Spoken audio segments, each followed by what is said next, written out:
पूरी दुनिया को घातक कोरोना वायरस के हवाले करके चीन खुद इतना सुरक्षित कैसे रहा? अब अमेरिकी विदेश विभाग के हाथ लगे कुछ खुफिया दस्तावेजों से चीन के इरादों पर शक और भी गहराता जा रहा है कि कैसे चीन में 6 से 8 महीने में जिंदगी पटरी पर आ गई, जबकि भारत समेत अब भी कई देश इस महामारी से जंग लड़ रहे हैं। अमेरिका के हाथ लगी चीन की 2015 की रिपोर्ट है, जिसमें आशंका जताई जा रही है कि चीनी सैन्य वैज्ञानिकों ने तीसरा विश्व युद्ध जैविक हथियार से लड़े जाने की भविष्यवाणी की थी। इतना ही नहीं, जब दुनिया में ज्यादातर लोग कोरोना वायरस से अनजान थे, उस समय चीन कोरोना वायरस को हथियार के तौर पर इस्तेमाल करने के बारे में जांच कर रहा था।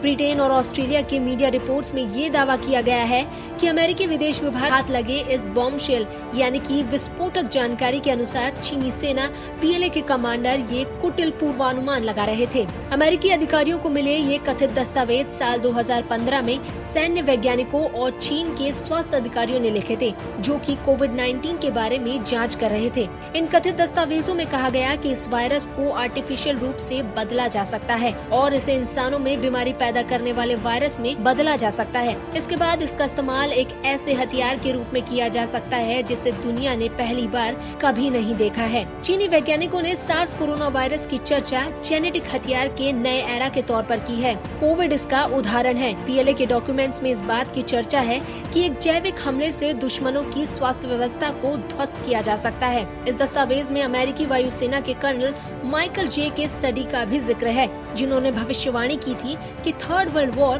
बायोलॉजिकल वेपन से लड़ा जाएगा। रिपोर्ट्स में कहा गया कि 2003 में जिस सार्स का चीन पर अटैक हुआ था, वो हो सकता है कि एक जैविक हथियार हो, यानी कि बायोलॉजिकल वेपन, जिसे आतंकियों ने तैयार किया हो। इस दस्तावेज में चीन के टॉप स्वास्थ्य अधिकारियों का एक आर्टिकल है। इस खुलासे के बाद ऑस्ट्रेलियाई राजनेता जेम्स पैटरसन ने कहा कि इन दस्तावेजों ने कोविड-19 की उत्पत्ति के बारे में चीन की पारदर्शिता को लेकर संदेह और चिंता पैदा कर दी है। हालांकि चीन के सरकारी अखबार ग्लोबल टाइम ने इस आर्टिकल को पब्लिश करने के लिए द ऑस्ट्रेलियन की आलोचना की है और इसे चीन की छवि खराब करने की मुहिम बताया है। बता दें कि कोविड-19 का पहला केस दिसंबर साल 2019 में आया था। इसके बाद इस बीमारी ने वैश्विक महामारी की शक्ल ले ली थी। कोरोना की दुनिया भर में फैली इस दहशत के लिए अमेरिका के पूर्व राष्ट्रपति डोनाल्ड ट्रंप ने चीन की वुहान लैब को जिम्मेदार बताया था। उस समय डोनाल्ड ट्रंप ने कहा कि मुझे इसका पूरा भरोसा है और इसके सबूत हैं कि कोरोना वायरस को वुहान इंस्टीट्यूट ऑफ वायरोलॉजी में डेवलप किया गया था। इसके बाद फरवरी में कोरोना वायरस की उत्पत्ति की जांच के लिए WHO की team Wuhan institute of virology पहुंची थी। इस जांच टीम में 10 देशों के विशेषज्ञ शामिल थे, जहां उन्होंने हॉस्पिटल रिसर्च इंस्टीट्यूट के साथ एनिमल मार्केट में जाकर जांच भी की थी।